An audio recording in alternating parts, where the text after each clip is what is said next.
એક ઇંચ જમીનનો કબજો ભારતીય જનતા પાર્ટીની સરકાર સોંપવા તૈયાર નથી. 8 વર્ષથી આ ગૃહમાં સતત બોલું છું. એક 200, 500, 1000 રૂપિયા માટે વાલ્મીકી સમાજનો અમારો સફાઈ કામદાર ગટરમાં ઉતરીને મર્યા જ કરે છે, અને છતાં આ રાજ્યની સરકાર રોબોટ્સ કે એવા કોઈ જ આધુનિક મશીનો વસાવવા માંગતી નથી કે કોઈ સફાઈ કામદારે ગટરમાં ઉતરીને મરવું પડે.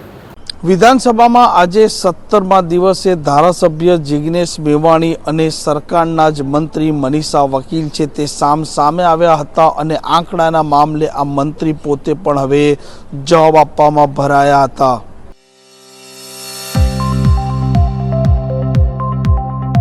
નમસ્કાર, આપ જોઈ રહ્યા છો હોટલાઇન ન્યૂઝ અને હું છું આપણી સાથે તોફિક ગાંચી. ગુજરાત વિધાનસભામાં આજે કુપોષણનો મામલો ગાજ્યો હતો, કેમ કે આજે પણ ગુજરાતમાં કુપોષિત બાળકો છે તેને લઈને અનેક વખત સત્તા પક્ષ અને વિપક્ષ સામે આવતા હોય છે, અને આવી જ ઘટના બની છે આજે ગુજરાત વિધાનસભાના ગૃહમાં પણ. કેમ કે જે પ્રકારે મંત્રી જવાબ આપી રહ્યા હતા, આંકડાઓ રજૂ કરી રહ્યા હતા, તે મામલે ધારાસભ્ય જિગ્નેશ મેવાણીએ જે પ્રકારે આંકડા રજૂ કર્યા તેમાં વિરોધાભાસ હતો. મંત્રીને આંકડાના મામલે જવાબ આપવામાં પણ તકલીફ પડી ચૂકી હતી, અને અંતે જિગ્નેશ મેવાણીએ જ આ કુપોષણના મામલે આકરી પ્રતિક્રિયા આપી છે. આજે વિધાનસભામાં મારા દ્વારા પૂછવામાં આવેલા કુપોષણ વિશેના પ્રશ્નના જવાબમાં રાજ્યની સરકારે સંબંધિત મંત્રીએ એવો જવાબ આપ્યો છે કે ગુજરાતમાં ઓછા વજનવાળા, અતિ ઓછા વજનવાળા અને કુપોષિત 20 જિલ્લામાં થઈને 4 લાખથી વધારે બાળકો છે. 2004માં રાજ્યની સરકારે ગુજરાતના ઇકોનોમિસ્ટ અને સ્કોલર્સને એન્ગેજ કરી ગુજરાતનો હ્યુમન ડેવલપમેન્ટ રિપોર્ટ તૈયાર કર્યો હતો. 2004થી આ 2026 21-22 વર્ષના સમયગાળા દરમિયાન ગુજરાતે નરેન્દ્રભાઈથી ભૂપેન્દ્રભાઈ સુધીની ભારતીય જનતા પાર્ટીની યાત્રા જોઈ, પણ આ યાત્રા દરમિયાન ગુજરાતના બાળકોનું કુપોષણ દૂર ના થયું. મંત્રીશ્રીએ કહ્યું કે ડાયટરી પ્રેક્ટિસીસના કારણે, એટલે ચોક્કસ પ્રકારનો આહાર લેવાની ટેવ અને પદ્ધતિઓના કારણે ચોક્કસ પ્રકારના સ્વાદના ચટકા કરવાનું લોકોને મન થતો હોય છે, એવા બધા ફેક્ટર્સના કારણે કુપોષણ છે, જે સાવ બહુ વાહિયાત બાબત છે.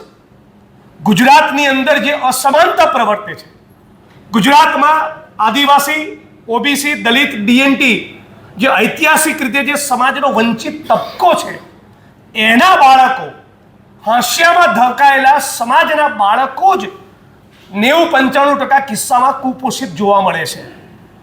બહુ દુઃખની અને ચિંતાની બાબત એ છે કે ધારો કે કોઈ જિલ્લામાં 2015ની સાલમાં 12,000 બાળકો કુપોષિત હતા, અને 2020માં એ 12,000માંથી 10,000 બાળકો કુપોષણમાંથી બહાર આવી ગયા. તો રેકોર્ડ ઉપર એવું લાગે કે 90% પરફોર્મન્સ સારું થઈ ગયું, પણ પેલા જે 2,000 બાળકો કુપોષિત રહી ગયા, એણે એકવાર 5-5.5 વર્ષની ઉંમર ક્રોસ કરી તો એના હ્યુમન બ્રેનનું, એના મસ્તિષ્કનું અમુક હદ પછી એનું ડેવલપમેન્ટ થતું નથી. એટલે આ ગુજરાત માટે બહુ જ મોટી ચિંતાનો વિષય હોવો જોઈએ. આજે મેં સરકારને કોઈ ટોન્ટ ન મારતા, કોઈ પોલિટિકલ ઓબ્ઝર્વેશન ન કરતા રાજ્યના માનનીય મુખ્યમંત્રીશ્રીને વિનંતી કરી છે કે દાદાનું બુલડોઝર જેમ બધે ફરે છે એમ કુપોષણ ઉપર પણ ફરી મળે, અને ગુજરાતના, દેશના, દુનિયાના પબ્લિક હેલ્થના, ન્યુટ્રિશનના કેટલાક તજજ્ઞોને, એક્સપર્ટ્સને ગુજરાતની સરકારે કન્સલ્ટ કરી આપણું ગુજરાત કુપોષણ મુક્ત બને એનો સંકલ્પ કરવો જોઈએ.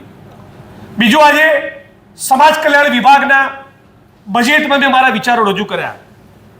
આ વર્ષે ઉના કાંડની ઘટનાને 10 વર્ષ થશે, અને 100 વર્ષ થશે ડૉક્ટર બાબા સાહેબ આંબેડકરના ઐતિહાસિક મહાડ સત્યાગ્રહને. મહાડ સત્યાગ્રહને 100 વર્ષ થવા આવ્યા, પણ ગુજરાતના સેંકડો, હજારો ગામમાંથી આજે પણ અસ્પૃશ્યતાનું કલંક દૂર થયું નથી. રાજ્યની સરકારને દરેક વિધાનસભાના બજેટ સત્રમાં સમાજ કલ્યાણ વિભાગની બજેટમાં ભાગ લઈને હું ચેલેન્જ આપું છું કે અમે ચીંધેલું નહીં, તમારી ચોઈસનું, તમારી મરજીનું કોઈ એક ગામ અસ્પૃશ્યતા મુક્ત કરીને બતાવો. પણ ભારતીય જનતા પાર્ટીના કેમ્પમાંથી મંત્રી સહિત એક વિરલો નથી.